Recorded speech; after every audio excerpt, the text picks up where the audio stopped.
Let's be honest, investors, the more of a gunslinger you've been over the past 10 years, the better off your investing results. Stocks have ripped. Risk on, baby. This has many calling the question, is the old school 60-40 stock to bond ratio dead? On this episode, Nick and I discuss this in detail.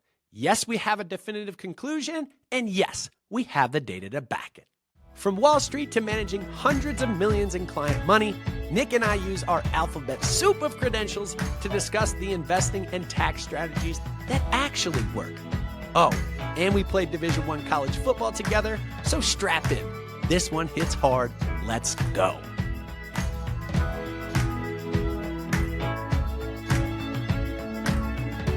All right, y'all, the 60-40 has been the traditional, plain Jane vanilla way to create risk, opportunity, and reward over time. It's protected you on the downside, and it's also had you participate in the upside of the market. So let's just talk about, hey, what is the old school 60-40? Why is it that everyone trusted it? And is that changing moving forward? So Nick, kick it off on your side. Talk about why 60-40 is the gold standard looking backwards. Yeah, I think the gold standard of portfolio diversification has been that 60-40 for folks. You had a combination of stocks and bonds, which over time, historically, had always been a great way to diversify and spread your risk across asset classes. Stocks going back over the decades have averaged about 10% a year. And bonds were kind of that boring return that gave you, roughly 4 to 5%.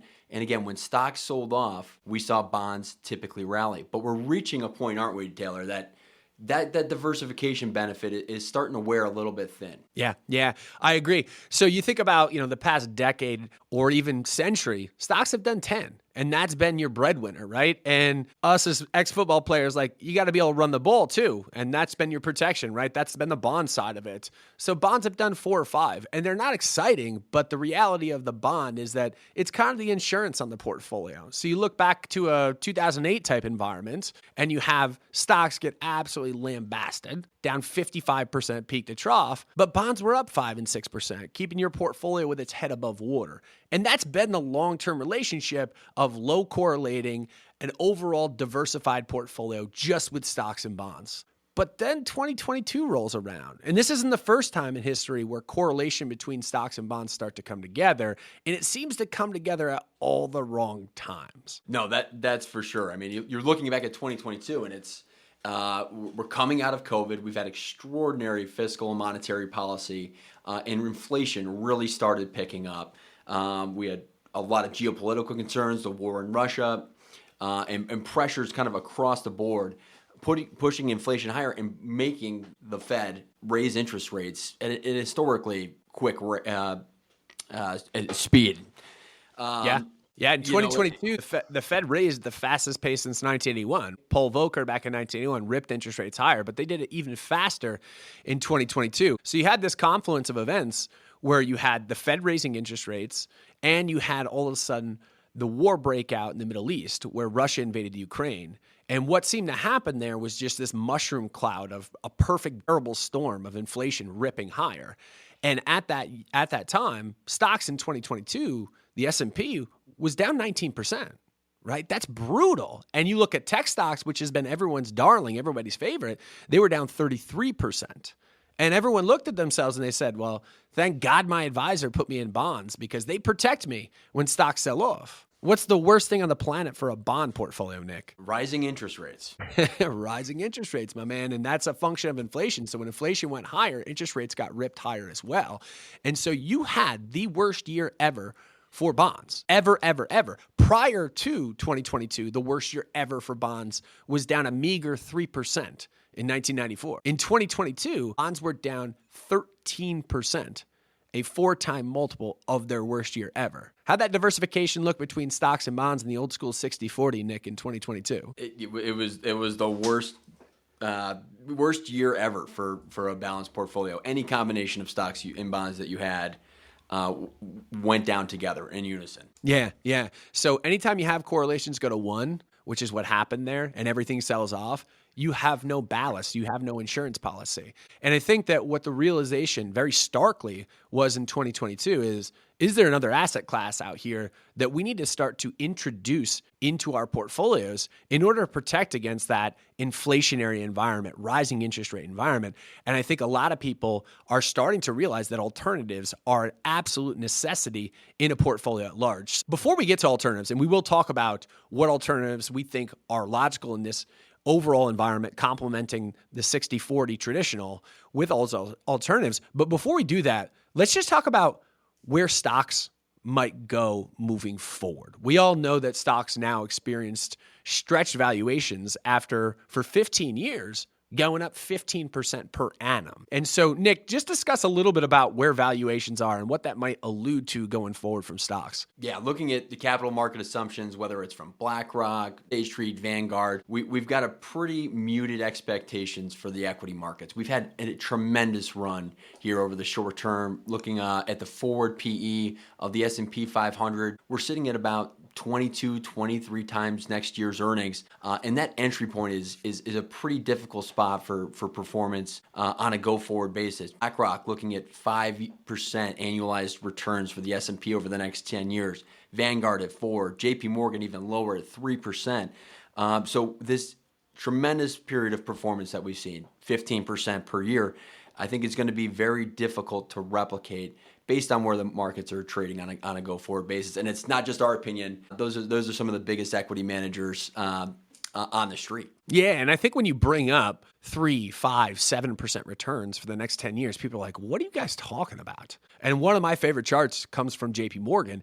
And what it does is it shows, looking backwards, data points throughout history. Okay, when stocks in the S&P 500 have started out at a price to earnings multiple of X, what is the performance over the next 5 years? And it is eye-opening to see this very blunt fact. We have never throughout history started from a price to earnings multiple of 22 to 23 times earnings, and over the next 5 years produced positive returns. It's averaged negative returns every time we've started from a price to earnings multiple this high. So again, it's just simple law, right, of reversion back to the mean. When you have an outstanding period of time, oftentimes what you're going to see is an underwhelming period of time to bring things back towards normalcy. And I think that's kind of what we expect moving forward. We don't expect a 30% drawdown or something nasty in the market. The economy seems to be on relatively solid footing, and there's no massive canaries in the coal mine of bank weakness, et cetera, that's caused that historically. But it's just a reversion back to the mean. We can't continue to grow at 15% per year. So that's the stock side of things.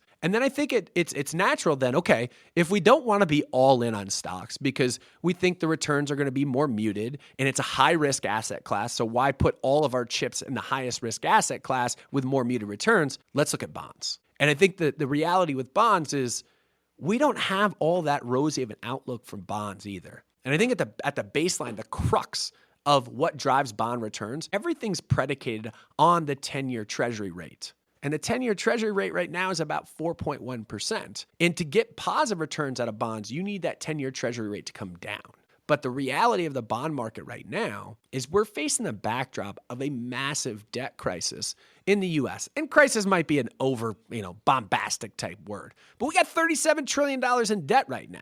And so with that, we are at a debt to GDP ratio. See, the amount of debt outstanding in the United States versus the gross domestic product, how big our economy is at 120%.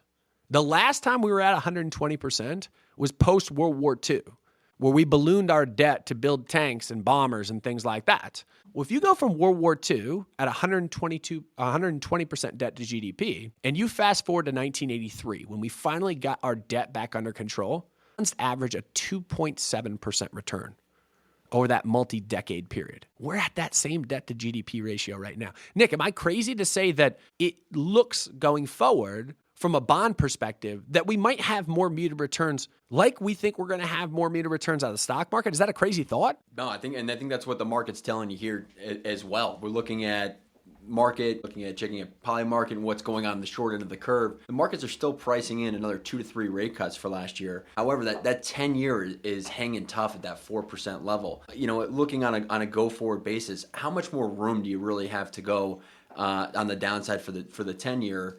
Barring some type of major recession or major risk-off event, which kind of isn't in most people's forecasts in terms of what we're seeing fundamentally in the economy.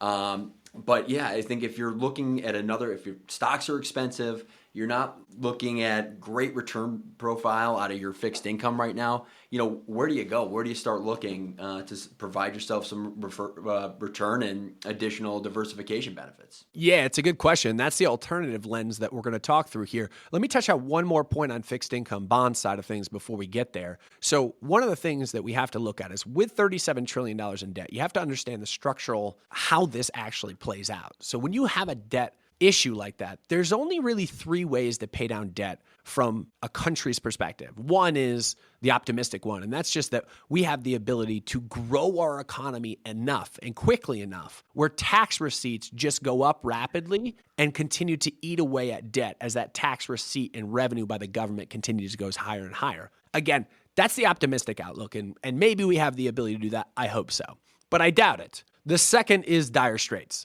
Is we decide, we throw our hands up and say, hey, we cannot fulfill these debt obligations. We're going to default on our debt. And to have the largest, most sustainable, solidified country in the world default on debt is not something anybody in the world wants. That is death and despair. The third option is the inflationary option. And what happens there is we just continue to pay down this debt with a less valuable currency. And again, we just talked about the fact that inflation is the biggest threat to bonds. So I'm just piling on a little bit there, but I think the reality is now we've fully fleshed out the fact that stocks from a valuation standpoint that they're at right now are going to have more muted returns going forward in all likelihood if history is any indicator. Secondarily, bonds on the other side that are supposed to be the ballast, they're going to face structural headwinds of persistent inflation. So let's chat alternatives. So Nick, I'll kick it over to you and just broadly kind of what the heck is an alternative? And maybe we can talk through a couple of the options that we see in the market as viable solutions to plug into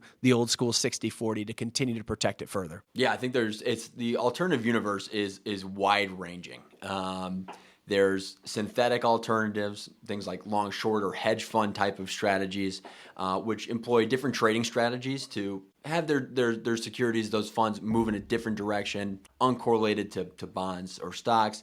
But there's a lot of naturally uncorrelated asset classes that are out in the marketplace that provide really strong returns, don't trade in the same fashion as publicly traded stocks or fixed income, and can provide that uncorrelated return to help better diversify that traditional stock and bond mix of in your portfolio. Yeah. So I think that hedge funds are naturally one of the historically thought of alternative investments. And I think there's really, outside of hedge funds, which are their own animal and can kind of go through a gauntlet of different asset classes, I think there are five main alternatives. And I'll kind of mention them. And then Nick, you can say, hey, let's talk about X, Y, Z.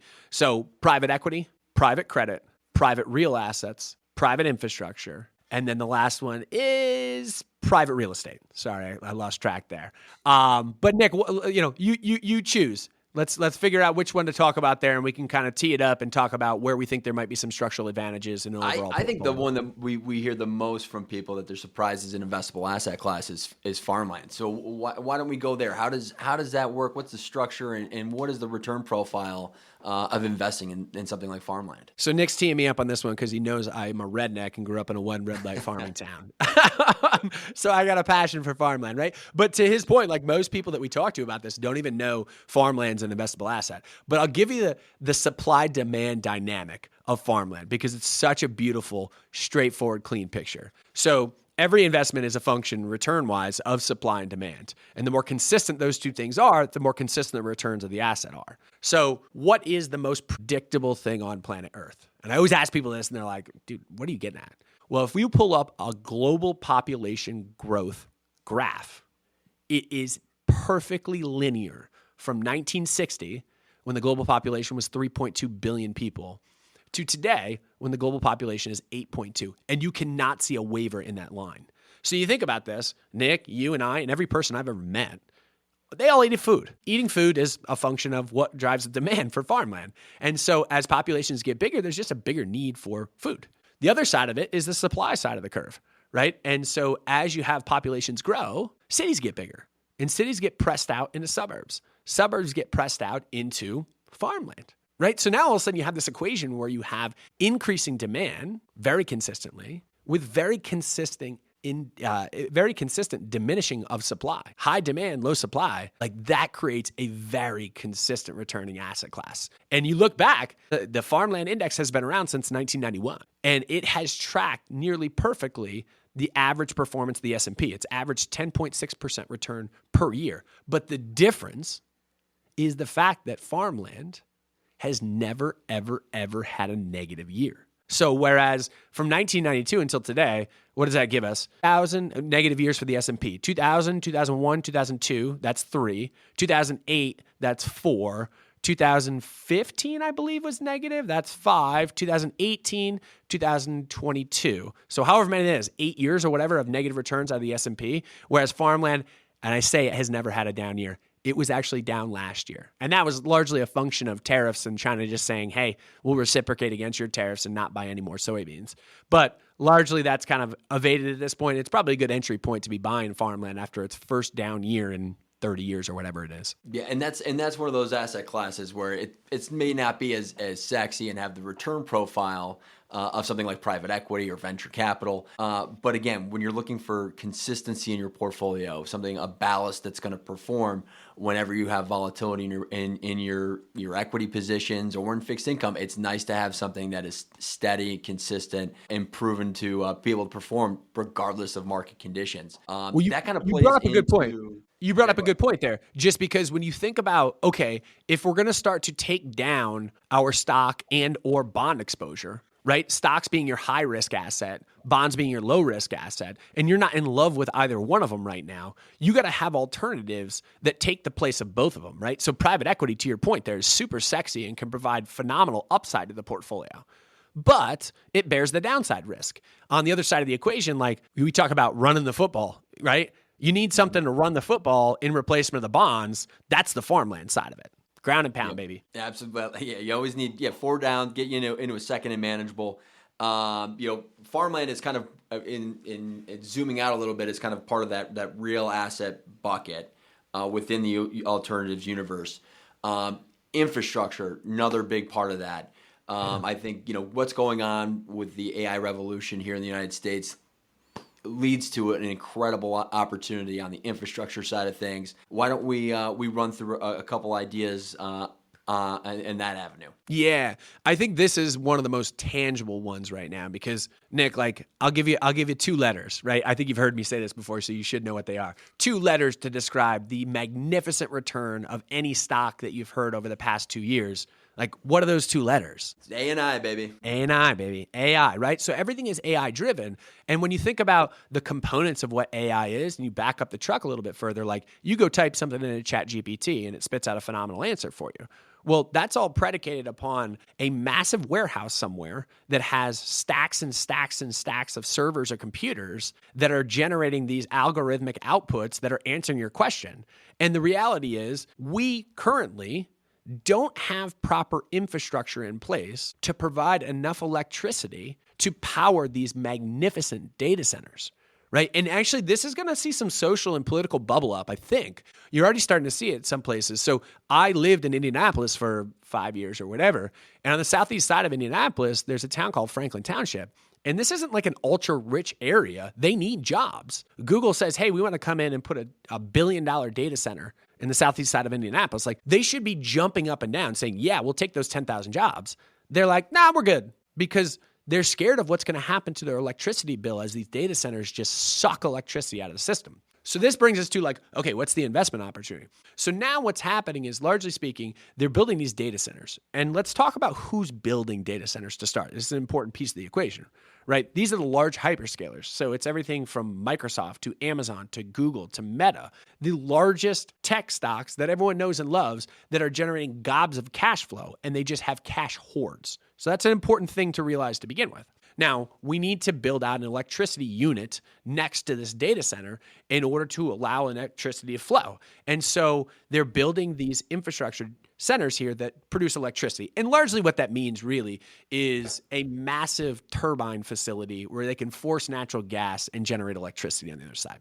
So that's kind of what we're talking about, broadly speaking. But the structure of the contract is so important to the investment returns that you can experience. So the structure of the contract is whomever builds that electricity facility alongside that data center, they say, hey, Will you buy every kilowatt of electricity that we produce out of this unit? Yes. Okay. How long is the contract going to be? On average, they're roughly 20 years. So now this data center that is backed by Meta, Google, Microsoft, et cetera, is contracted to take every kilowatt of electricity from that unit for a 20-year period of time. So now you're you're like a landlord, essentially renting your electricity out to Meta, Amazon, Google. Like, I don't know about you, Nick, but I actually feel more comfortable having debt obligations be subscribed to by those big tech giants than I do in the U.S. government at $37 trillion in debt. Yeah, they've got a much better debt to GDP ratio, if you will. They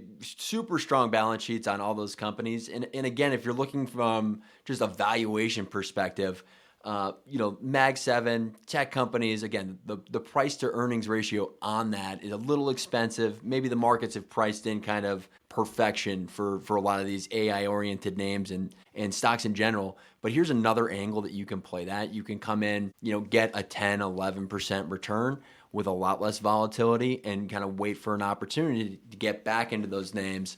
And add to them when things get a little bit more reasonable from a valuation standpoint. And yeah, I think one of the other important components that I forgot about the structure of the contract is, so you're tied in 20 years to Microsoft paying for your electricity, right? But just like a landlord that owns a big building in downtown, whatever, no one's ever going to enter a 20-year contract without an inflation rider on top. So in effect, they're underwriting these contracts for roughly a 10% return. So that should be the anticipated return. But also, if inflation comes in at 2%, all of a sudden now it's a 12% return because it has that inflation rider on top. If it comes in at 4%, it's a 14% return. And we talked about the biggest downside risks there are to bonds in the market are higher inflation, which drives higher interest rates, having bond prices lower. So this creates such a natural, nice hedge against the risk that another piece of your portfolio might have, which is the bond market. It's last thing I'll say on it is, like, even during April this year, when stocks got absolutely eviscerated during Liberation Day tariffs and that fear that surrounded the market, infrastructure offset the downside risk in stocks really, really well. It actually was positive return against stocks, getting beaten up as well. So it offsets stocks and bonds really, really well, I guess, is the moral of that story. Well, yeah. And if you go back over time and look at 2008, private infrastructure was down 20% versus 55% in stocks. Back in 2020, markets down over 20%. Private infrastructure is down 5%. So there's a natural resilience and diversification benefit that come with that asset class. I think, another big space that we look at, and it's very popular and getting a lot of headlines here, in the alternative universe is private equity, which is, I think a huge part of the market that most investors have not historically had exposure to. Looking at, allocations of large family offices, institutional investors, most of these plans and capital allocators have had at least a 30% allocation to the alternatives universe in general, but a large sleeve to private equity as well. And I think that's a spot where retail investors, your average mom and pop, have just not had the kind of exposure. Let's dive into that asset class. Again, there's many different subsectors within it. Why is that an asset class you think investors should be looking at in their portfolios? Yeah, I think when you take a step back, the market landscape has just changed. I think 50 years ago, you buy the S&P 500 or Russell 3000 or whatever index, you're getting exposure to all parts of the U.S. economy. But I think that's massively changed. And I'll kind of give you this context. So when you think about the past 100 years of the stock market and you look at large cap, mid cap, and small cap companies, Nick, what's been the best performer over the past 100-year period for the long term? No, it's small caps, not stocks, have been the top performer. They've lapped the field with mid caps and large caps, right? But with that being said, over the past 10 years, large caps and mid caps have lapped the field with small caps. So why have smaller companies all of a sudden started to really struggle? And I think the reality of that is taking a step back and realizing that companies just aren't coming public at the same rate that they did in the past. So if you look back 30 years ago, 40 years ago, whatever it is, the way the markets worked was a company showed signs of promise. They showed a business model that was working, and they said, hey, we need access to financing. We're going to bring this thing to the public markets and have our little flame that we've produced right here have public financing, which acted as gasoline poured on top, and small caps had just extreme returns because of it. Now, what we see is that companies are not coming public because there's access to financing in private markets. And who's everyone's either most loved or most hated character that's a CEO of companies? It's Elon Musk. So Elon Musk has Tesla that's private, or that's public rather, but SpaceX, its counterpart, is private. And it's got a $450 billion valuation or something like that. It would be one of the top 50 stocks in the world, but he doesn't see a need to bring it public because people are willing to buy it in the private markets. And so that young company that used to come public and have the explosive returns early on in its life, it's happening. It's just happening in the private sector. Yeah, I mean, today I think the number in the U.S. of companies that have over $250 million in revenue are still privately held. They're not publicly traded names. So there's a huge. What was the percentage of companies? 86% of companies that have more than $250 million in corporate revenue are still privately held. They're not available on an exchange for purchase. Most people, including myself. I didn't know that stat. It's remarkable, just to show the sheer number and the size, the quality of the companies that are still not publicly listed. So I think you're just missing out on a huge engine of economic growth here in the United States if you're not participating in that market. Yeah, and I think that when you look at private equity in general, also you have to realize how it's valued. Right. So if your Apple stock trading hands, 50 million times a day, your price is being updated every single second, every single millisecond of the day. Whereas private equity companies, they aren't trading hands. And they're not being sold all that frequently to bigger companies or whatever. So there's no transaction actually transpiring there. So if you have them in a portfolio amongst broader public stocks, public bonds, they actually dampen the volatility or risk perceived by that portfolio. Now, are they less risky? That's up for debate. But at the end of the day, the actual price return that you see as an investor in them, the volatility in it is lower. So if you look back at an April this year where you had that violent gap downwards out of public stocks, private stocks just did not gap down as quickly. And I think that there's two arguments to be had here. From the public market side, it's like, okay, did NVIDIA really lose 15 or 18% of its value in one day? Like that's probably not reality. And that's what the private equity guys would argue. The public equity guys would argue about the private equity like, well, that's just not transacting, and therefore you don't actually know what the price is. So it's not that it doesn't go down. It's just you don't know it. And I think probably it's somewhere in between the two there. But nonetheless, if you're a holder of this stuff in your portfolio, you're looking on a day-to-day basis, it's going to react up and down much less frequently, and you're going to have much less perceived risk in the portfolio and price movement with the use of private equity. So whether it's synthetically reducing volatility or actually outright reducing volatility, I'm not sure it really matters. No, I think that's exactly right. Yeah, I mean, just to tack on, private equity, looking back at 2008, private equity was only down 27%. Right. Versus public equities down 42. So I think again, it's adding those asset classes that are naturally uncorrelated that can provide you with return profiles that are pretty consistent over time, and just help diversify you from what we formerly called the gold standard of portfolio diversification. Yeah, and when you think about the last kind of note I'll put on this is just that if everybody got a stimulus check and everybody has access to public markets, right? They threw all of their money into public markets. And so with everyone having access to them, it's easy to force a price up very far to a point that probably doesn't make a ton of sense, but it's just a supply and demand. Everyone's chasing it. Whereas this asset that's in the private market or alternative space is a lot less accessible, and therefore less folks have access to it and can't drive the number to unconscionable valuations. So broadly speaking, I just think that valuations make a lot more sense in private markets than do in public markets as well. And so kind of rounding things out here, is the 60-40 dead, Nick? I'll put it to you. For the time being, it needs a little time on the bench, I think. You need to get a new player out in the field, if you will. and really help you manage your not just your downside risk, but capture the upside that's out there in the marketplace. I think you need to go about and think it from a different angle as to how you're building out your investment portfolios. Totally agree. I think that the 60-40 is dead, and I think that we've seen this even further back in history than what we're looking at right now. Right now, family offices, folks that have over $50 million in assets, one family that is, their average representation in their portfolio by private markets or alternatives is 41%. For context, to public equities at 29%. So they have much more conviction in the private markets right now than they do in the public markets. And I think that those are the folks with the real money, and people with real money, they don't make stupid decisions. They're diversified well, they manage risk. And right now, I think managing risk means adding in alternatives to what used to be the gold standard of 60-40 in equities. The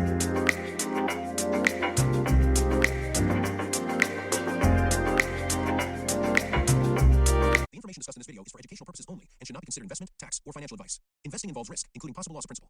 Always consult a qualified financial professional before making any investment decisions. Past performance is not indicative of future results.